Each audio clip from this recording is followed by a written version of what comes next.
కథ చెప్పినప్పుడైతే ఈ చాలా మంచి జ్ఞానం అందింది సార్ ఇది ఇక్కడ. ఆ కైకేయి ఆ ప్లేస్‌లో లేకున్నా వేరే వాళ్ళ మీదైనా సరే ఆ కళంకం పడుతుండే. ఈమె ఎక్కువ నెగెటివ్‌లో ఉన్నందుకు ఈమెకొచ్చింది అనేది ఎగ్జాక్ట్‌లీ. భలే చాలా క్యాచ్ చేసావు నువ్వు. చాలా అసలు వండర్‌ఫుల్.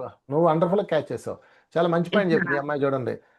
కైకే అష్టవంకర్ల లేదనుకోండి. కథ గూడా చాలా అద్భుతంగా చెప్పింది సార్ మేడం. ఇంకోటి ఈరోజు సుఖం, సంతోషం, పరమానందం చాలా బాగా అర్థమైనాయి madam. Thank you. Thank you. అసలు కొత్త విషయాలు నేర్చుకున్నాను మేడం నిన్నటి నుంచి ఇంకా. ఇక్కడ వెరీ గుడ్. 'ధృతరాష్ట్రం' గురించి గూడా చాలా బాగా చెప్పిన. ఆయన శాంతంలో లేడు. అంటే సౌఖ్యంలో ఉన్నాడు కానీ శాంతంలో లేడు. వాళ్ళ పాండురాజు అడవుల్లో ఉన్నా కానీ ఆయన సుఖంలో ఉన్నాడు. ఈయనకెంత ఉన్నా మనశ్శాంతి లేదు అనేది ప్రతీది చాలా బావుంది మేడం మీరు చెప్పింది. Thank you sir. Thank you. Wonderful. Wonderful. నిజంగానే ఇది చాలా ఇంపార్టెంట్ పాయింట్.